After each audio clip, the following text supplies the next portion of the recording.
All right, Shalom. First, I want to give all praises, honor, and glory to Yahweh by Hashem Yahweh Shai. Double honors to the apostles of Great Millstone. Peace and blessings to the house of David, who try to elect the men, women, and children that are keeping his faith to the best of their ability. And citations to you brothers out there who are pushing his truth and righteousness and sincerity as well. All right, basically, I just want to do this sit down, okay, because the spirit been hitting me lately. All right, and the topic is going to be on, there will be no second chance after this, okay? Because, like, as we all can see, coming into the times we're coming into, okay, Jacob's trouble, all right, it's not going to be an easy thing, okay, and we say it over and over again because it's a very serious thing, okay, and we say it all the time, but like when it actually happens, it's not going to be an easy thing, okay, and depending on if you endure to the end or not, okay, which has been preordained, that's going to be your spot forever, for all eternity. Okay, there's not going to be a second chance. It's not going to be a do-over, a redo, no. Okay, this is the last go-around. The Heavenly Father been giving us redos since the beginning of time. Okay, and so, when that ultimate time hits, okay, Jacob's trouble, the time that's been prophesied from a very long time ago, okay, that the prophets of old were talking about, even Daniel, okay, they were all talking about this time, the playoffs, so to speak, the finals, okay, and we all back here again to go through it, okay. This is the ultimate judgment, the final of the finale, the grand finale, okay. All right, and hey, you gotta just go all out, man, because you gotta give it your all, man, because hey, if you don't, man, you're gonna be messed up, all right. And for those who not watching, okay, those who think that they have time and they just lollygagging and stuff like that and not really measuring the times diligently, which is why the scripture said diligently, because when you measure something diligently, you're constantly watching it, looking out for any slight movements, okay, and that's what you got to be doing. So if you're not doing that, it's gonna catch you by surprise, okay. And when it does that, man, it's like somebody just you knocked out. You knocked out like 12 a.m. Somebody just throws you in the middle of some underground Royal Rumble fight, and they tell you going against professionals, and they tell you, yo, do your best, man. Whatever place you come in, that's gonna be the place forever. That's what it's gonna be like. That's why the scriptures say it's gonna be like it's gonna come upon them as sudden destruction. Okay, and however you do, that's gonna be where you're gonna end up. If you end up giving in and taking a chip. Okay, because instead of preparing yourself, you were goofing off, so you didn't gird up yourself spiritually, all right, and you end up taking a chip. You gonna be in that 2/3 spot for all eternity. There's no changing it. There's no coming up the ladder. There's no. That's it. Okay, that's your spot. That's your seat. Okay, and so knowing that, having that in mind, you gotta make sure you're doing the best, man. You gotta make sure you have no room in your mind for failure.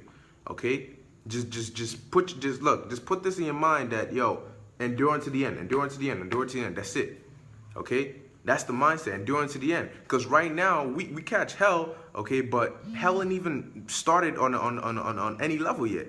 Okay, because when it actually starts, when it gets to some real level, hey, some people might be wishing, a lot of people gonna be wishing that they could go back and change things, or they could just go back and live in the time before that. Okay, even people who claim or who are prophesying about it, they're gonna bug out, and they're gonna wish that they were back in the times when all they were doing was talking. Okay, because when it gets real and the talking ain't doing nothing, man, that's when people are gonna see what this time is about, man. This is so I'm gonna get this first precept. I know I was talking a little much, but let me just get this precept. This is Mark chapter 13 verse 19. It says, "For in those days shall be affliction, such as was not from the beginning of the creation, which the Most High created unto this time, neither shall be." Okay, and so this is going to be that once and for all. Okay, it says such as was not from the beginning of creation. So all the things that were going on back then, the brutalities and the mass death, and none of that is going to even compare to this. Think about that. You can't remember your experience in like, for example, because we know reincarnation is real. You can't remember your experience during Noah's flood. You can't remember your experience during any of those times. Okay, so it's almost as though you haven't really felt it yet. So the one time or now that you're about to experience it is going to be worse than even those times. Okay, that's a scary thing. All right, and so hey, for the Lord, hey, for you to make it through these times, man, you're gonna need Yahweh Hashem Yahushai on your side 24/7. You're gonna have to actually live off of faith.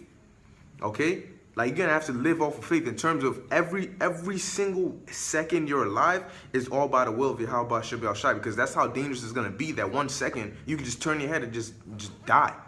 Okay, however way the Lord has it. And if you're not one of his elect, well, you're going to get it. Okay? So I'm going to get the next precept. All right? This is Zephaniah chapter 1, verse 14. It says, "The great day of the Lord is near. It is near and hasteth greatly. Even the voice of the day of the Lord.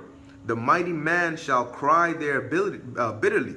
Okay? It says the mighty man shall cry bitterly. So how much more for the average person? How much more for the woman? How much more for the children? Okay? And hey, if you see a mighty man crying bitterly, man, hey, for majority of people who are faithless, that's gonna put fear in them, because they're gonna be like, yo, he's mighty, you know what I mean? So if he's crying, then shit, what about me? Okay, so going on, it says, verse 15, that day is a day of wrath, a day of trouble and distress. Now keep in mind, the Most High Yahweh, okay, by Hashem Yahushai, him on a regular level is terrifying. Okay, no man has seen him and lived. So imagine how much more for him when he's angry. Going on, it says a day of wasteness and desolation, a day of darkness and gloominess, a day of clouds and thick darkness. Okay, and so hey, with seeing all this, the only thing that's going to be able to keep you going is the Spirit of the Lord, man. Okay, and having the thought that, yo, if I endure to the end, the kingdom is next. Okay, we got to go through this rain, this thunderstorm, in order for the sun to come out. You know, so just keep pushing, man. Keep going to the end of the tunnel, man. Keep walking, keep pushing, because the minute you stop, hey, that could have been like 3 steps away from you reaching the light at the tunnel, but you just stopped and you just gave up, man. So keep going. Okay, verse 16, it says, a day of the trumpet, the alarm against the fenced cities and against the high towers. Okay, because when people are in fenced cities and high towers, they feel safe. Okay, you know, all these skyscrapers and quote unquote security and all that. That's not gonna do anything. That's not gonna protect you from the Lord. Are you mad? He created all that. So going on, verse 17, it says, "And I will bring distress upon men, that they shall walk like blind men, because they have sinned against the Lord, and their blood shall be poured out as dust, and their flesh as dung." Okay, because they've sinned against the Lord. And on top of that, they're trying to justify it by claiming that there are no laws, the laws are done away with, so they can keep on sinning. But hold on, you're not gonna eat a human being. You're gonna eat a rat, a cat, but you're not gonna eat a human being. Oh, that's wrong. Oh, murder is wrong, but the laws are done away with. Oh, you gotta pay your tithes, but the laws are done away with. So going on, it says, verse 18, neither shall their silver nor their gold, neither their silver nor their gold shall be able to deliver them in the day of the Lord's wrath. So all those people who, oh, I'm on my grind, oh yeah, it's all about money. I'm trying to, yeah, I'm not gonna talk to nobody. I'm just gonna make my money, you know, get. It's not gonna deliver you in those days. Hey, I'd rather be a bum and the Lord be dealing with me the way I could get delivered in those days than to be some rich dude who has no clue what's coming. Why? Because you put the Lord away, you put the Lord off so you can make money. When the scriptures just told you money ain't gonna deliver you. It don't matter how rich you are, okay? The Lord don't care about that, man. Going on, it says, shall be able to deliver them in the day of the Lord's wrath. But the whole land shall be devoured by the fire of his jealousy.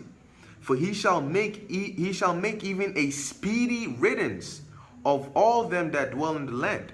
So, bro, the anger that the Lord is bringing here, you ain't escaping it. Okay, it doesn't matter what you think, what underground. Yo, if the Lord wants you dead, it's done. Okay, it's done. There's nothing you can do about it. Which is why we thank the Lord, you know, and we hope and pray all the time that we're on his good side. Okay, that we are the elect of the Lord, man. Because if you're not, hey, it's over, man. It don't matter how rich you are, you're not gonna be able to pay a missile off. Like you're just gonna bribe the missile and just gonna, you know, just make a little turn over you. You know, it's not gonna work. Okay, so it's a scary time that's coming, and so we gotta pray that we can even not pass out. We can endure and not be one of those who die for out of fear, you know, because people are gonna be dying out of fear alone. So hey, it's gonna be extremely crazy, man. When you actually see like a three-headed beast with some red eyes, you know, and some crazy long ass fangs drooling from the mouth, looking at you. Hey, if you don't have faith, man, you're dead. Okay, because if the Lord tell you to stand there, you're like, hell no, I'm running. You're dead. You know. So hey, you're gonna be seeing even worse stuff than that, man. Nothing we can even imagine right now is going. It's gonna be crazy, man. Okay, especially when you experience it firsthand. All right, and so hey, with that, I'm gonna end the day. I just wanted to, you know, just do this quick sit down, man, because whatever spot you in, that's a spot. That's a spot for eternity, man. Okay, this is the final exam. Whatever you get on it, that's it. There's no redo. There's no makeup quiz. There's no none of that. No test corrections. Okay, it is what it is. All right, so hey, just keep in prayer, keep fasting, man, because with the signs of the times, the things that are happening, times are moving really, really fast. Okay, so if you're doing what you're supposed to be doing, keep doing that, man. Just keep enduring, because we almost out of here. All right, how about Shem Yahushai sees the effort and that you're putting in. All right, and if you continue in what you're supposed to know, what you're supposed to do, hey, the Lord's gonna reward you for it, man. Okay, so with that, I'm gonna say, call Lord, how about Shem Yahushai? I hope that was edifying unto the elect. All right, and just keep enduring, Nakim. Shalom.